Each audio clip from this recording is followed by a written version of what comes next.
Welcome to Catalyst Energies. Thank you for joining me. My name is Dee. I'm so grateful that you're here. This is the daily astrology for November 11th, 2020, 11/11/2020. Here we are. And for as much significance as this actual date has and the numerology, and I want to talk a little bit, just a tiny bit, about the history of Veterans Day in the United States and where it comes from. You know, this whole portal has opened up on Monday the 9th, as far as I'm concerned, with that Venus in opposition to Mars retrograde. And we're in the midst of this until the new moon, which is on the 15th, the new moon in Scorpio, which is happening on the 15th. So, but this day is very auspicious. It has a lot of meaning to it. And so we're going to talk about that. The moon is finishing her transit of Virgo, not before she makes a trine to Saturn, and then moves into Libra. Will be in opposition to Chiron today. But the big ones today are, there's a lot of wild card energy along with this today. Venus is in a quincunx, this green line here. Venus between Neptune in Pisces is a quincunx, and Black Moon Lilith in a strong sextile to Neptune at the same time. So we'll talk about that as well. And the day will finish with this quincunx again between the sun and the north node. So there's a lot of opportunity for adjustment today all around. And those quincunxes are like, you know, they're the fall from grace where divine intervention steps in. And it usually is a great chance and opportunity to make some adjustments with some aspects that don't seem to really fit at all. So 11/11 is Veterans Day in the United States. It's a national holiday, and it marks the end of World War I. And that was called the Great War at the time because they did not really anticipate that there would be another war. And so it was called the Great War, and this day marks the ending of this Great War. Now, the fighting actually ceased on November 11th, 1918, 7 months before the armistice, because the Allied forces, the Allied nations, and Germany went into a ceasefire that was in effect on the 11th hour of the 11th day of the 11th month. So 11/11/11. And it's generally considered the end of the war to end all wars, right? Now, the fact that they picked 11/11/11 is not an accident. This is white magic at its finest. Twin flame energy is all over this. Now, for all of the information you can find out there about twin flames, it's very much boils down to this. The twin flame is not about your soulmate. It's about looking at the mirror image of yourself embodied in another soul. Therefore, you're allowing for spiritual alchemy to take place. So when people aren't at their highest and aren't seeing with their highest self, you know, their third eye is not properly squeegeed, they don't see this soul as their twin flame. They see them as their enemy. They see them as their what is opposite to everything they stand for. And so at that moment of the armistice at 11/11/11 on November 11th, 1918, at that moment there was white alchemy initiated. The opposing factions, the Allied nations in Germany, the soldiers, the ones who are actually doing the fighting and the dying, identified their enemy as their twin flame, and in doing so were able to initiate that alchemy. So in this case, they wanted to end the war. That's what they were trying to do. And it worked. And within a number of months, there was the Treaty of Versailles was signed. So it is, right? There you go with 11/11. So we haven't had to engage in any bloody, horrific ground game so far at all in our current environment. So we haven't been brought to the brink of absolute destruction where we are forced into seeing our enemy as the twin flame. Yet the energy is rippling through time anyway, and we have an opportunity to impact not only that twin flame union moment that happened then, but many others, including right now. So the sun in Scorpio right now, we're pulling back the curtain. We're drawing the curtains aside, and Mercury is guiding us now through the passageway into what has been behind this curtain, the unknown and the depth of feeling and intensity of a shared experience, the Scorpio archetype. So Mercury is direct now, is in 0 degrees Scorpio, and there's absolutely no turning back. We are now on this tour bus to hell together. And this time there's no getting off like there was with the retrograde. We kind of got to, go back around and get off the tour bus and, really see if we wanted to take the full ride. It was just a little preview. So now we're getting on the bus, but it's not really a bus. It's like that boat in Willy Wonka and the Chocolate Factory, right?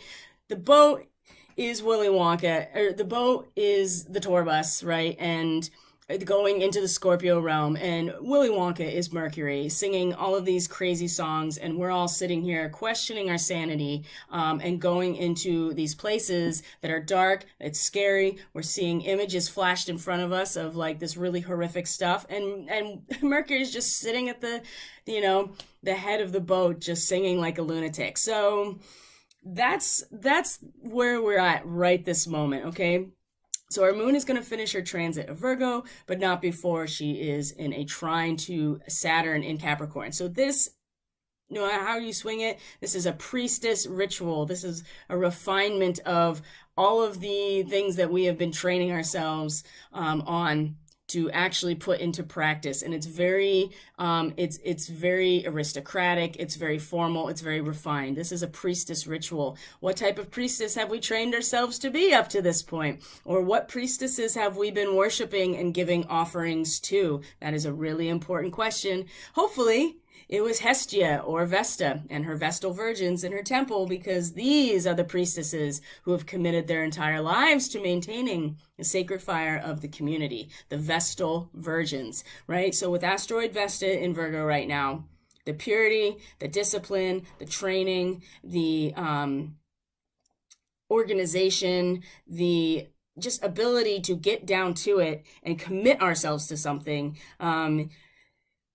it's her primary focus right now. Asteroid Vesta is the goddess Vesta, goddess Vesta, or Hestia in Greek mythology. So she is the goddess of the hearth and the hearth flame, and she is the goddess of her temple. And the Vestal virgins are her priestesses, and that's where her focus is right now. So it's really important to realize that make sure we know what priestesses that we are giving our offerings to, because when she comes around and makes her trine to Saturn in Capricorn, are we feeding the spiritual fire of the community to get us through the last push up the mountain? Or are we what is it that we are? I really hesitate to go into the opposition of this, but if we're talking about white magic versus black magic, you can come to your own conclusions. Either way you look at it, this is a priestess ritual with this Virgo in trine to Saturn, and this is overnight. We're still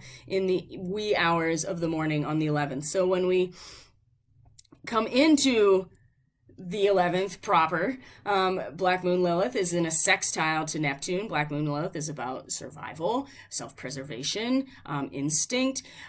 So Black Moon Lilith is in a sextile to Neptune in Pisces, but is in a quincunx to Venus in Libra. So now we're really feeling the real world impact of disharmony in our relationships and the material aspects that we value in our lives. There are plenty of there's something very specific, obviously, that is showing us the disharmony and the lack of balance in a very real way. Venus wants to maintain beauty and balance, and she will make the adjustments as necessary, but only because it doesn't feel balanced to her, right? This is Lady Justice holding the scales, using her intuition, using her feeling, using her just innate knowing of what is beautiful and balanced to know when these scales are balanced. She's very finely calibrated to this. So at least she's in her home territory, right? And she's quite capable of knowing when things are out of whack. Lilith, on the other hand, is acting out of self-preservation and instinct, okay? This is something that we don't even really think about. We don't even feel this. This is acting out of instinct. So something is very new wanting to emerge from the ocean of consciousness right now, because otherwise we may just drown. But is this new thing that is emerging the result of just fearing the inevitable?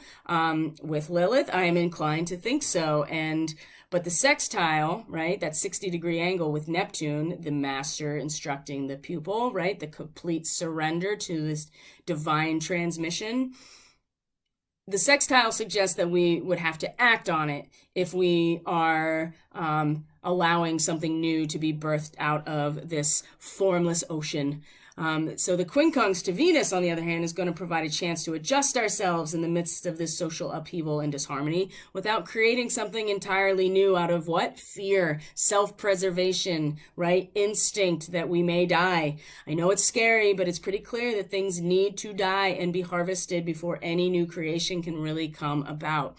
However, what we can do is work with our ability to visualize our ideals and find instances of them in the world around us and how we feel. Look to our own emotions, our own intuition, how we're feeling, and not our emotional compulsions, but really, really feeling what it's like to have our ideals put into form. And with Venus in Libra, we really can't underestimate or ignore the opportunity we have right now to smooth things over and really find some common ground, even if it's in your own heart. You don't have to necessarily reach out, although I would recommend that on some level, but it's important that we don't let go of this opportunity, because it's going to be very difficult when Venus enters Scorpio later to be able to find this balance within a collective context, our relationships and the communities that we are part of. That doesn't mean totally forgetting about your own wounded self, however that manifests for you. Like there is such a, with Chiron and Aries, so strong to assert ourselves. We just don't want to get lost there, right? That's the opposition with the moon in Libra to Chiron. We don't want to get pulled into one side or the other. Our moon can give us a much deeper feeling about our ideals and what is important to us, but not totally give up on knowing what our wounds are and being very clear with ourselves about how we act them out through that victim savior role that Chiron represents. So the very last transit is the sun is going to quincunx the moon's nodes. Once we peek behind the curtain, are we still going to follow the orders of that entity that was behind the curtain, right? Just like the Wizard of Oz, we're going to keep listening to the Wizard of Oz once we see who's back there. It's going to be hard to keep up the riots and the protests and all of the strife when we realize that we've all been swindled by the same people, right? Again, this is a moment for an adjustment. It's not necessarily going to mean that one position is better than another. It is just going to really cause, it's going to cause so much of a, disruption that we will need to adjust, right? A quincunx between the sun and the north node specifically, right? That tumultuous labor demonstration, that emotional outburst that is inevitable when we're going through the process of conceptualizing a dualistic reality. No matter what position you take, there will always be an equal and opposite position, and that goes for ideas as well as material physical reality. So although our soul collectively is pulling us towards this place of having to just live through the tumult, right? The disruption of things balancing themselves out in our own consciousness, in our own thoughts and ideas.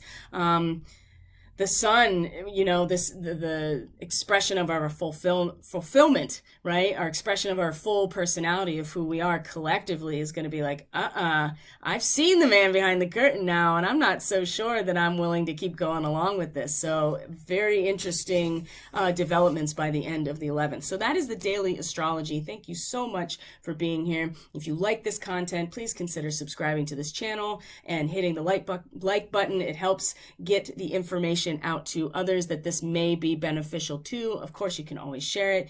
Everything you need in the description box below when it comes to social media, email, and the website is available in the description box. And if you're interested in a reading, the new moon is coming on Sunday, so this is a great time to get the lunar transit readings that I offer, which is using your natal chart and just looking at how the next lunar cycle is really going to impact you personally. So those are pretty very modestly priced for actually how much work has to still go into them. So I would check that out if you're interested in getting some extra guidance. Of course, intuitive readings are available as well. I love you guys so much. I will see you on the next video. Take care of yourselves. Bye.